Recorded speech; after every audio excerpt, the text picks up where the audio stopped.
boa tarde, muito prazer. Me chamo Diogo Junqueira, eu sou diretor jurídico no DLL. Para quem não conhece, é um banco holandês com unidade no Brasil que atua basicamente em 4 linhas de crédito, sendo a principal delas o agro, também atuando na parte de construção, parte de médica e parte de tecnologia. Antes disso, passei por algumas empresas de tecnologia, eu tive na Uber, eu tive no Nubank e atuei por quase uma década dentro de um escritório de advocacia. Mas tudo isso para dizer para vocês que ao longo dessa jornada, eu atuei com carteiras de processos de 300 a 65 mil processos, eu atuei com um time de 5 pessoas, time de 25 pessoas, eu atuei com área de legal ops bastante estruturada e sem área de legal ops. Então a minha ideia para dar o pontapé inicial aqui com vocês hoje, ciente dessa grande diferença que existe conforme a área de atuação, é trazer ideias do que funcionou para mim em determinado momento, independente do lugar onde eu estivesse, para depois então passar para os meus colegas aqui com cases, próprios e recentes das empresas em que atuam. Eu vou aproveitar aqui até em benefício do tempo de todos e vou me valer muito da fala do professor Eduardo. Não foi combinado, mas eu trouxe alguns dos dados que há pouco ele mencionou aqui. Então lá no canto está disponível no relatório anual do CNJ, relatório de 2025, referente ao ano de 2024. Como bem antecipado por ele, o encerramento daquele ano então foi com 80,6 milhões de processos, que foi um recorde com uma redução de 5,3% ou 3,5 milhões. Por outro lado, também foi um recorde na entrada de novos processos, com 39,4, um aumento de 6,7. E foi também um recorde do ponto de vista de aumento de produtividade, praticamente na casa de 20%. Quebrando isso por área, 62 milhões de processos na Justiça Estadual, quase 20 milhões na Justiça Federal e 5 milhões na Justiça do Trabalho. Um destaque dado também no que diz respeito à região, regiões Sudeste e Sul, com destaque especial para os tribunais de justiça de São Paulo, Rio de Janeiro, Minas, Rio Grande do Sul e Paraná, que concentram 67% do PIB e 58% da população nacional. Aqui, um ponto que conecta muito com o objetivo do nosso encontro, com as falas anteriores e com o que nós também nos propomos a dividir com vocês, mas esse relatório mostra que já 99,4 dos novos processos nascem eletronicamente. E quando a gente olha para o acervo, quase 95% deles é eletrônico, tá? Seguindo, então, ali tem os núcleos de justiça, balcões virtuais e pontos de inclusão digital. Também pegando um gancho na fala do professor, fazendo um comparativo, enquanto no Brasil nós temos 18,55 casos novos para cada 100 habitantes, na Europa nós temos 4,44. Enquanto nós baixamos 21 processos a cada 100, lá 4,48 e assim, né, essa desproporção ela só cresce. E acho que vale também, tem uma utilidade muito grande usar desses dados, lá nós conseguimos ver por setor, por atividade, quem são os principais litigantes. É possível ver inclusive, com dashboards bastante atualizados, os números desse processo. Eu também uso muito o Reclame Aqui, outros órgãos onde eu consigo ver o que nós temos ou não de reclamações, antes desse ajuizamento. E quando eu me propus a pensar e dividir com vocês onde nós conseguimos ter valor estratégico, agregar valor estratégico aqui, eu dividi em 6 pontos principais. O primeiro deles, como não poderia deixar de ser, e também está muito conectado com a fala do professor Eduardo, é o próprio poder judiciário, né? Então, o nosso papel como um elemento indispensável de administração de justiça, ele está previsto na Constituição Federal, mas infelizmente cada um de nós aqui tem situações diferentes que bem retratam o que o professor comentou aqui da litigância abusiva, da litigância predatória, né. Então é muito comum, me identifiquei muito na apresentação dele, mas é muito comum nós pegarmos os mesmos documentos sendo usados em dezenas, se não centenas de processos judiciais. Processos, também conseguimos identificar uma quantidade grande de processos extintos sem resolução de mérito. Por quê? Porque em determinadas regiões, quando a praxe era a designação de uma audiência, esses advogados iam lá e desistiam dos processos, né. Os dados que nos trazem aqui do processo eletrônico também nos traz uma facilidade, uma agilidade muito grande, né, como inúmeros, expositores que aqui estão, hoje nós conseguimos ter conhecimento desse processo em poucas horas da distribuição. Dali eu consigo extrair dados da capa do processo, eu consigo identificar a causa raiz e eu consigo determinar o caminho que eu vou seguir ou não, né. o terceiro ponto que eu trago aqui é justamente da automação. Eu identificando que um processo é movido por um desses advogados e que eu já tenho outras centenas deles, ou que alguns documentos são idênticos, qual o caminho que eu vou dar para isso, né? E aí já tive casos onde atuamos com a OAB, atuamos com o Ministério Público, então uma atuação específica é fundamental aqui. Eu posso também definir diferentes esteiras. Então,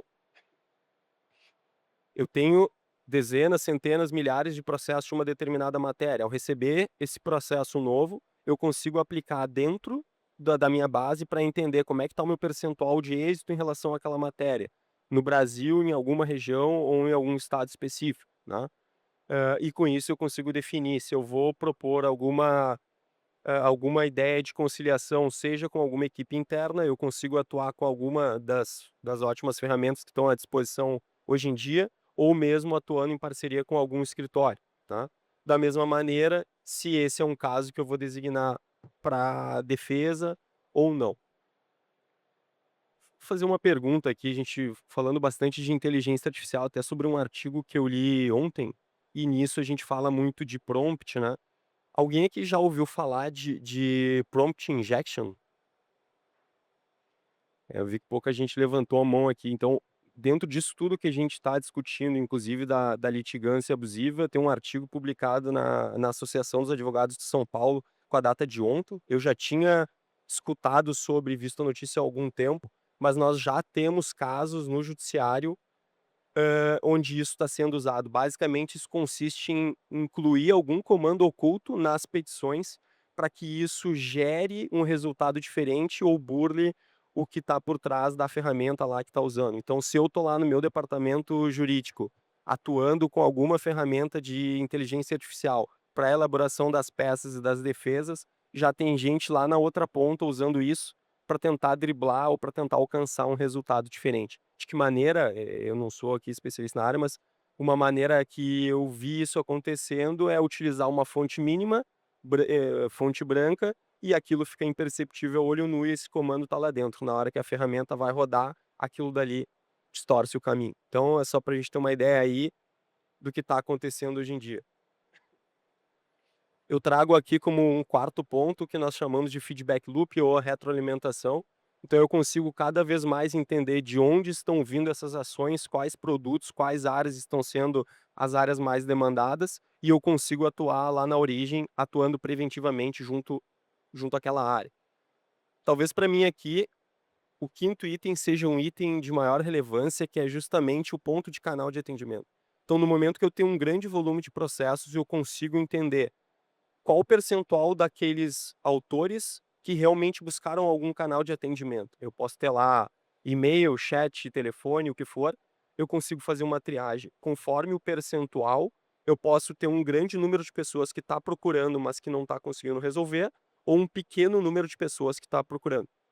Se for pequeno, eu consigo atuar para dar mais ênfase àquilo, para tornar, disseminar esses canais de uma maneira mais efetiva, ou se eu tenho alta, uma alta adesão a esses meios e uma alta taxa de resolução desses conflitos, eu também posso fazer uso disso perante o judiciário. E por fim, ali na parte de valor agregado, pensando na experiência do cliente, certamente eu terei um menor número de reclamações, eu terei clientes mais satisfeitos, o que vai acabar gerando a redução da entrada de casos, o tempo de tramitação e dos custos por processo. E aí eu já vou me encaminhando para o fechamento e já passo aos colegas aqui. Aqui eu tracei 4 etapas onde a gente pode atuar disso, aonde eu falo em processos externos, né, internos, caminhando e conversando com colegas aqui, inúmeras ferramentas, expositores, muitas coisas incríveis acontecendo, mas eu preciso olhar para dentro de casa, eu preciso entender e redesenhar, se necessário for, os meus processos. Não adianta eu simplesmente querer aterrissar uma ferramenta dessas lá, porque se o meu processo tiver falha, se minha base de dados não tiver minimamente estruturada, eu não vou ter o resultado esperado. Então aqui a gente consegue ter a otimização, a gente consegue buscar uma automação e o que eu estou chamando de legado. Não adianta ter algo que só vai funcionar para o Diogo, amanhã depois o Diogo sai e leva com ele aquilo, né. Então, preciso ter algo estruturado que funcione para a empresa. E aí eu sigo do ponto de vista de gestão, eu ter dashboards em tempo reais, onde eu consiga para diferentes áreas, com diferentes níveis, entender onde é que está a entrada de processo, onde é que está a baixa, eu comparar escritórios, eu vou ter um escritório só, eu vou ter um escritório por região, como é que está, o índice de êxito de cada um desses escritórios, quanto que eu estou gastando e até qual é a melhor forma de eu negociar os meus honorários. Eu vou ter um valor mensal com cap, eu vou ter um valor por fase processual, eu vou ter um valor na entrada e um valor na baixa, eu vou ter êxito, então tudo isso eu consigo extrair daqui. E ao final, acho que o ponto mais importante que nos traz aqui é eu ter clientes mais satisfeitos, o que sem dúvida nenhuma melhora a reputação da empresa, valoriza a marca e vale acima de tudo para que também possamos atrair talentos. Quem não quer trabalhar em uma empresa que se preocupa definitivamente com isso. Certo? Então, antes de passar aos colegas, eu só deixo aqui uma frase para que pensemos, mas insanidade é continuar fazendo a mesma coisa e esperar resultados diferentes. Eu agradeço a todos pela presença, agradeço aos colegas aqui por dividir o palco e a B2L pelo convite, pelo ótimo evento. Obrigado.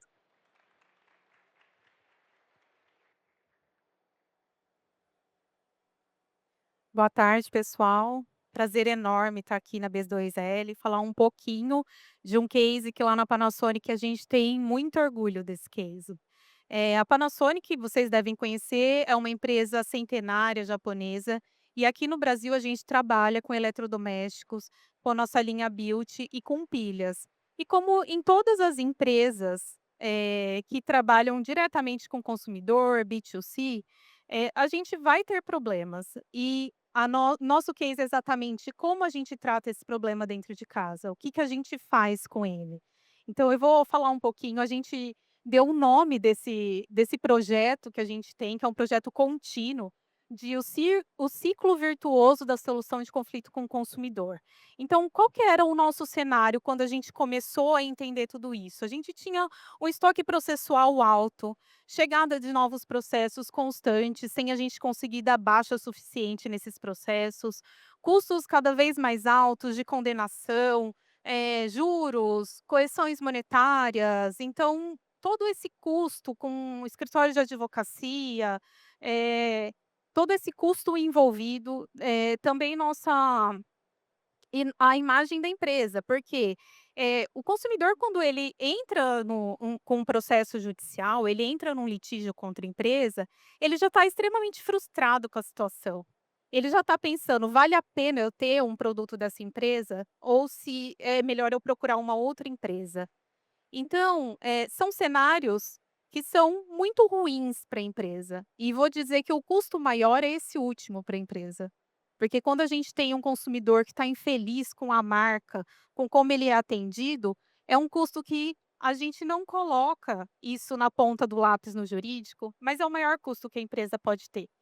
Então, o que que a gente fez? Nós fizemos algumas medidas, dentro de casa, né, o nosso jurídico de consumidor é interno, e isso possibilitou a gente unir muitas medidas com a nossa cultura. A nossa cultura não é uma cultura litigante. Nós não temos um número tão expressivo de processo, mas a gente queria entender. Então o primeiro passo foi: qual que o que por que que a gente está litigando? Com quem a gente está litigando? Por que que a gente está litigando? Faz sentido esse litígio? Então a gente pegou esses processos, fez uma auditoria e uma leitura crítica dos processos, entendendo, bom, separando em 2 caixas, uma caixa que é: "Não tem por que eu litigar nesse caso, a empresa realmente errou", ou eu não tenho subsídios e não tenho documentos suficientes para ganhar essa ação. E esses casos a gente passou para o segundo para essa segunda bolinha, né, que é buscar acordo. Inicialmente a gente tentou dentro de casa fazer acordo com os advogados, e a gente viu que a gente precisava de uma ajuda para alavancar o número desses acordos. E aí, aqui, a gente conscientemente escolheu um caminho de tecnologia, que foi a contratação de uma startup para alavancar os acordos. Então, nós colocamos esses casos na plataforma de uma empresa que inclusive está aqui, que são nossos parceiros, né, o acordo fechado. E a gente percebeu já nos primeiros meses que fez muita diferença. Por quê? Porque a gente conseguiu resolver demandas que estavam 2, 3 anos lá no nosso estoque processual com acordo. Então, a partir daí, a gente iniciou também com as novas ações que a gente ia recebendo, chegou a nova ação, o advogado já verificava: "É um caso de acordo? Ou eu vou brigar? Vale a pena eu brigar nesse caso?". E aí, nosso índice de sucesso de acordo chega a 65%. É um índice muito alto. E aí vocês vão me perguntar: "Tá, Gisele, e os outros casos que vocês não conseguem acordo?". E aí a gente parte para a terceira bolinha aqui, que é lá em São Paulo, né, o Tribunal de Justiça de São Paulo, ele tem um programa que chama Empresa Amiga da Justiça. O que que é esse programa? É um programa que reúne empresas que não querem litigar por litigar. Elas querem alcançar realmente a justiça na sua essência. Então a gente buscou, esse programa, sinalizando institucionalmente para o judiciário também que a Panasonic não é litigante. Se o Brasil tem 90 milhões de processos que o pessoal estava falando aqui, não é por conta da Panasonic.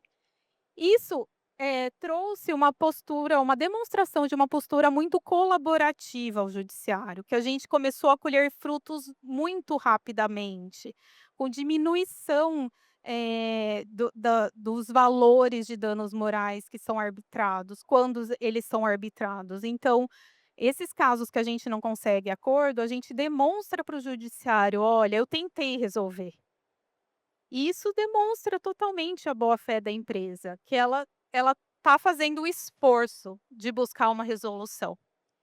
E com isso a gente acabou ganhando, dentro do nosso jurídico, tempo para pensar de forma estratégica nas nossas demandas. E aí quando a gente fala isso tá, aqueles casos que eu vou litigar, com os documentos que eu tenho, eles são suficientes? Ou eu preciso conversar com as nossas áreas, com o saque, com a área técnica, para que a gente consiga trazer maior robustez a esses, documentos. Então, esse foi um ciclo que a gente criou lá dentro da Panasonic, que tem dado muito certo. Qual foi o nosso resultado? Então, a gente reduziu custos processuais, porque a gente litiga menos, por menos tempo e só em casos que a gente tem uma possibilidade alta de ganho. A gente melhorou o nosso relacionamento com o judiciário. O judiciário hoje nos enxerga como uma empresa não litigante. E como eu disse para vocês, a gente teve uma redução muito drástica em relação à quantidade de condenação em danos morais e no quanto desses danos morais.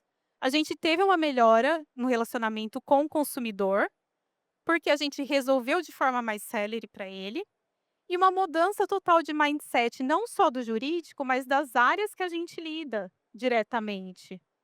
Então, nós criamos uma sinergia muito grande e hoje o saque passou a entender, por exemplo, que ele precisa fazer um trabalho de excelência para que aquele caso não chegue no jurídico, porque vai custar mais para a empresa. Então, a gente teve 60% de redução da carteira em 2 anos, diminuição de provisão em 77% em 3 anos, redução do tempo médio de processo em 60%, redução de condenação e ganho de eficiência do jurídico. E aí eu coloco aqui algumas caixinhas, que é o que eu acredito que a gente realmente ganha, né. Então a experiência do consumidor, que a gente traz um olhar transversal do consumidor. O consumidor, ele não é tratado como a parte adversa, ele é tratado como uma pessoa que está insatisfeita e a gente precisa fazer alguma coisa para resolver esse relacionamento. O acordo como estratégia, então, como eu disse para vocês, essas análises, do caso que deve ou não chegar a acordo, o acordo como atalho de resolução rápida do conflito e eficaz, a mudança total de mindset, porque conflito não resolvido é um passivo financeiro alto para a empresa, e a confiança na marca, que está lá no topo, não é por acaso, é porque é o maior ganho da empresa. E aqui finalizando, é óbvio que a gente usou inovações jurídicas, nós usamos automações, nós usamos inteligência artificial durante todo esse ciclo que a gente trata, mas, a meu ver, a inovação maior não é a inovação de inteligência artificial ou a inovação, da automação. É a inovação de fazer diferente do que a gente fazia, de repensar o que a gente fazia. Então, a tecnologia ela está em tudo, ela está nessa mudança do mindset, esse redesenho dos processos que a gente fez, a integração do jurídico com toda a experiência do consumidor dentro da Panasonic e o uso estratégico desses parceiros externos. Então, hoje, para a gente, inovar não é só usar uma ferramenta de inteligência artificial, mas é redesenhar as nossas decisões dentro da empresa. Pensar de uma maneira diferente, gerando resultado para a empresa. É isso, pessoal. Eu queria agradecer vocês por escutarem esse case. Vou passar aqui para o meu colega.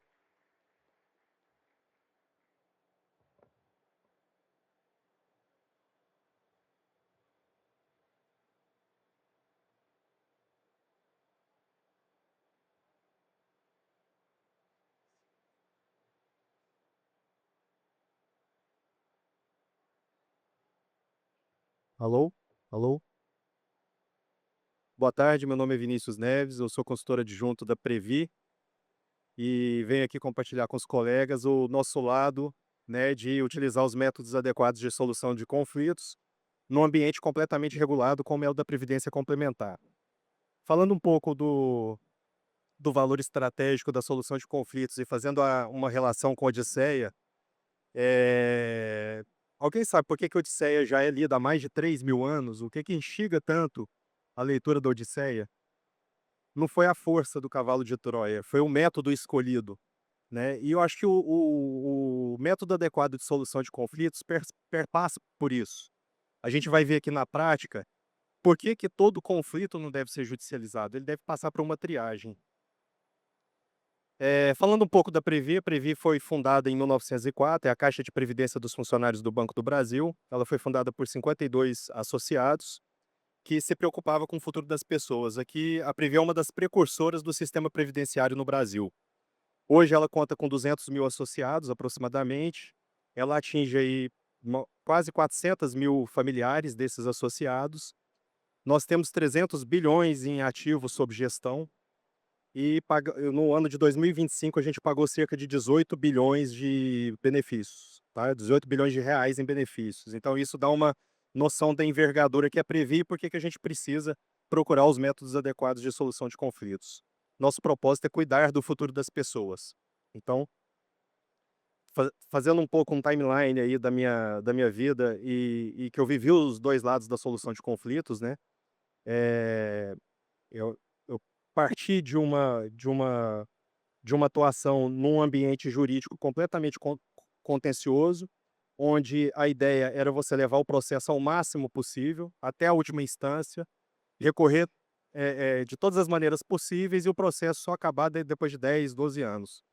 Só que isso é uma forma de pensar que você não está olhando o lado do participante, né. Para o participante carregar um litígio há mais de 10 anos numa entidade que ele confia o dinheiro dele ali para poder receber o benefício dele, não é legal.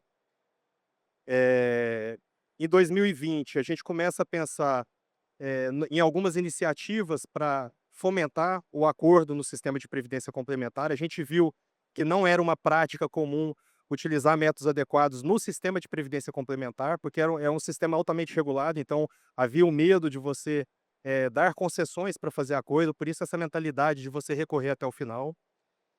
2023 a gente implementa a política de acordos na Previ, e aí eu vou mostrar para vocês, na prática, o que que isso gerou. Eh, vou passar a tangenciar também a CMCA da Previ, que eu queria fazer algumas perguntas bem rápidas. Quem aqui já teve um processo que durou mais de 5 anos? Grande parte. Quem aqui já participou de uma mediação, conciliação ou arbitragem, seja como conciliador, como advogado? O número diminuiu um pouco. Quem aqui acredita que daqui a 10 anos a gente vai ter mais da metade dos conflitos do país sendo resolvidos por métodos adequados como conciliação e mediação? o número vai diminuindo, né. E quem aqui já ouviu falar da Câmara de Mediação e Conciliação e Arbitragem da Previc? A Previc é o órgão regulador do sistema de previdência. Praticamente poucas pessoas, né, que estão no sistema. Então isso é muito preocupante. Você tem uma porta, alternativa de entrada para o judiciário e nem os advogados conhecem essa porta. Então a gente precisa fomentar o uso da Previc para diminuir o custo do litígio. O Diego trouxe aqui o número de 80 milhões de processos, ele está correto. Em 2025, o judiciário fechou com 80 milhões.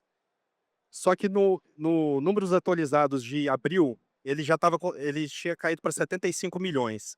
E a gente pensa, pô, 5 milhões de processos em poucos meses. Aí a gente pensa, será que está tendo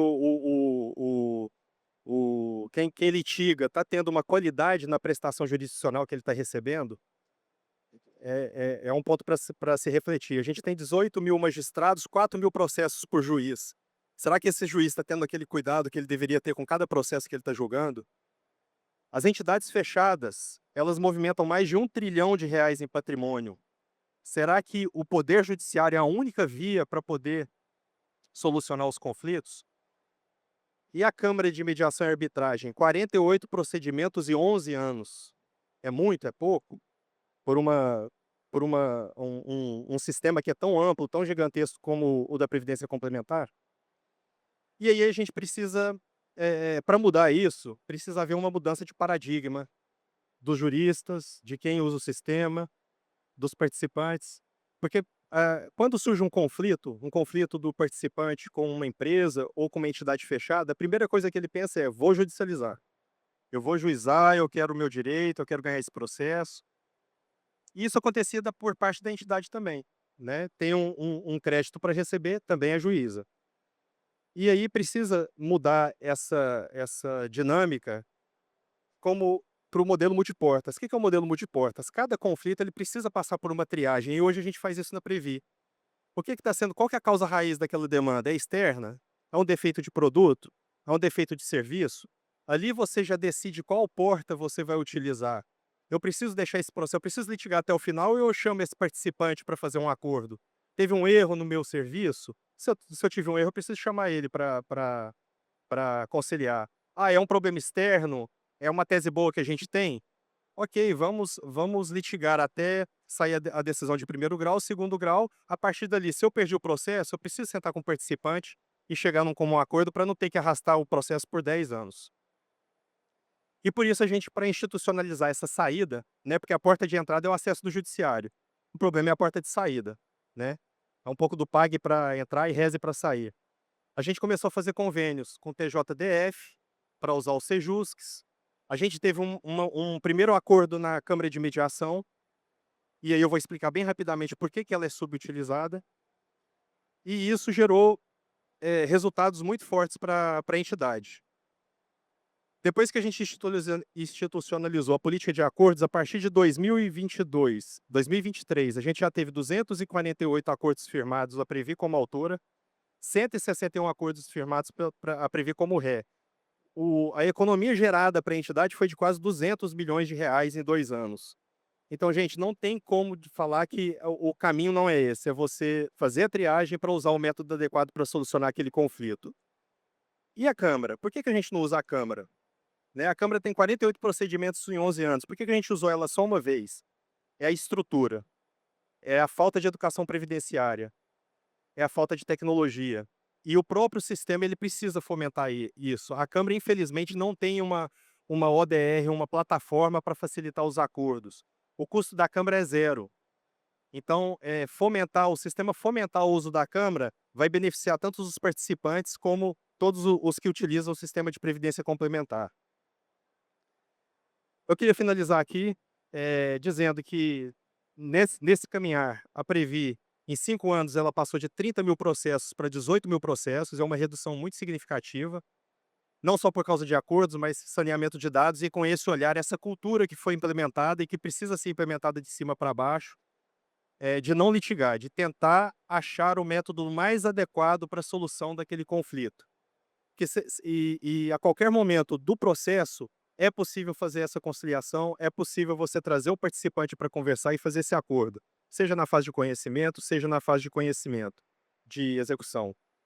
E eu encerro aqui dizendo, toda odisseia tem uma Ítaca. A nossa Ítaca é dar resposta ao participante e não deixar que ele amargue, faça uma jornada de 10 anos de processo judicial, tá, gente? Fazer acordos é o caminho. Obrigado, espero ter contribuído aí com os colegas. Até mais.